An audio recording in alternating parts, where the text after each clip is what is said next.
Powering Africa Summit, c'est une rencontre importante parce qu'elle permet de réunir les décideurs. Il y avait les ministres de plusieurs pays africains de l'électricité, il y a les régulateurs, donc comme moi-même de plusieurs pays africains. Il y a aussi ce qu'on appelle les partenaires de développement. Souvent, ce sont des partenaires de développement américains qui sont présents.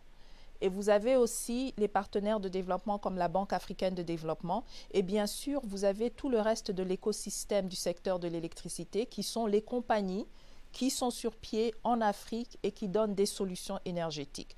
Donc, on s'est tous retrouvés pendant le Powering Africa Summit et on échange des contacts et on fait tout pour pouvoir inviter les investisseurs à venir en RDC. Donc ça, c'était mon rôle, faire venir plus d'investisseurs en RDC dans le secteur de l'électricité afin qu'on puisse augmenter la quantité d'électricité en RDC. Parce que vous allez inviter des investisseurs en République démocratique du Congo, pouvez-vous nous parler un peu du rôle et de l'impact même de l'organisation que vous dirigez et qui s'appelle l'Autorité de régulation de l'électricité en RDC? Je dirige l'Autorité de régulation du secteur de l'électricité depuis le 17 juillet 2020.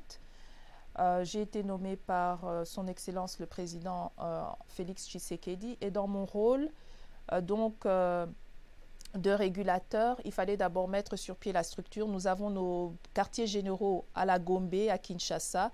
Nous avons ouvert un bureau à Goma pour le pôle Est. Nous avons aussi ouvert un bureau à Mbujimaï qui sert le pôle Centre. Et là, dans quelques semaines, nous allons ouvrir un bureau à Kolwezi pour servir le pôle Sud. Les missions du régulateur sont stipulées dans la loi de 2014 sur le secteur de l'électricité. Donc, c'est la loi 11/2014 sur le secteur de l'électricité. Il y a 21 missions, mais je peux les résumer en 5 grandes lignes. Allez-y. La première ligne, c'est la protection des droits des consommateurs et des opérateurs. Donc, en cas de plainte, s'ils ne trouvent pas satisfaction chez leur opérateur, ils viennent chez nous à l'ARE et on protège leurs droits. La deuxième ligne, c'est au niveau de la tarification de l'électricité en RDC. Ça, c'est une prérogative du régulateur selon la loi. Le troisième aspect, c'est au niveau des titres, donc les licences, autorisations et concessions. Toute compagnie qui veut opérer dans le secteur de l'électricité en RDC doit venir chez nous à l'ARE pour obtenir le titre approprié. Le quatrième point, c'est au niveau des normes et standards. Donc, on doit s'assurer que les nouveaux projets qui viennent à bord sont conformes aux normes et standards en vigueur.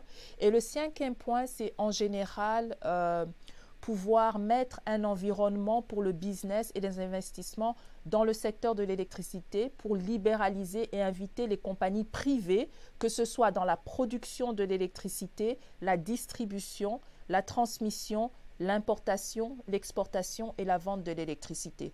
Tout cela se passe au niveau de l'ARE. Merci beaucoup en tout cas d'être passé sur ce plateau de La Voix de l'Amérique. C'est moi qui vous remercie.